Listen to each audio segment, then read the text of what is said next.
Shalom peuple de Dieu, je suis la servante Love Twendele, la sentinelle.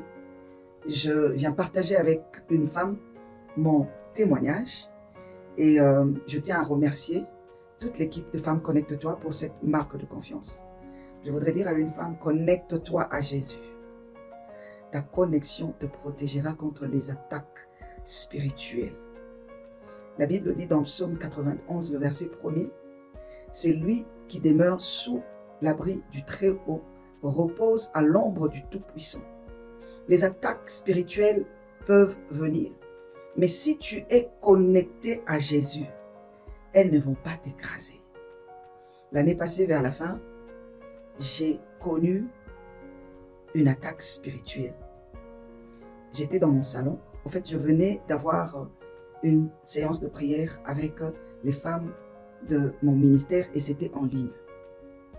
À la fin, je devais avoir une autre prière, mais c'était personnel. Je me suis dit que je puisse me reposer. Mon mari, à cette heure-là, avec mes enfants, dormait. Ils étaient à l'étage. Et moi, j'étais dans mon salon.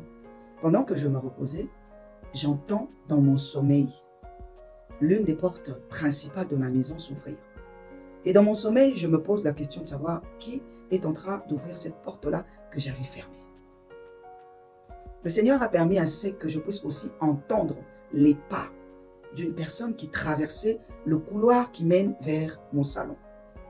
Et plus la personne avançait, plus je devenais, comment je peux dire, je ne pouvais plus bouger. J'étais paralysée. Je ne pouvais plus bouger. Je voulais me réveiller, je ne pouvais pas me réveiller. En fait, les gens qui ont déjà expérimenté la paralysie du sommeil peuvent comprendre ce que je suis en train de dire. Et j'ai vu la personne devant moi, mais je ne pouvais pas voir son visage. La personne me parlait, elle s'adressait à moi. Et moi, dans mon sommeil, dans mon esprit, je criais Jésus. Et j'entends la voix du Saint-Esprit me dire, exerce ton autorité. J'ai commencé à parler. J'ai dit à la personne, tu n'as pas le droit d'être ici. Au nom de Jésus, je t'ordonne de quitter ma maison. Quitte ma maison. Et je me suis réveillée. Et quand je me suis réveillée, j'étais inquiète. Je me posais des questions. J'ai dit, Seigneur, comment tu peux permettre à ce qu'une personne puisse entrer dans ma maison? 3 semaines après, je me posais des questions. J'étais invitée à une conférence des femmes.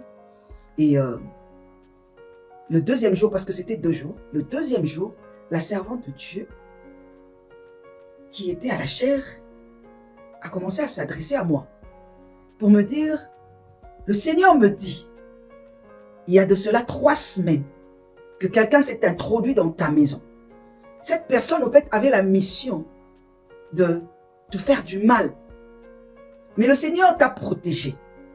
Le Seigneur dit que tu ne mourras pas. Tu vas vivre parce que tu as une mission. Pour ce que tu fais et tu vas faire pour lui, tu dois vivre. Il te protège. Elle m'a même dit que la personne venait de jeter. Je ne veux pas parler de ça. En fait, lorsque on dit « Femme, connecte-toi à Jésus », on te demande d'avoir une relation vivante avec le Seigneur.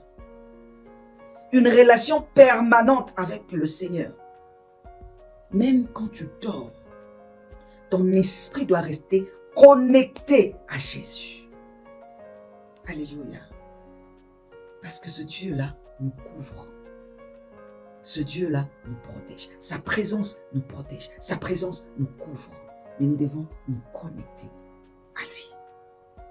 Shalom chez vous.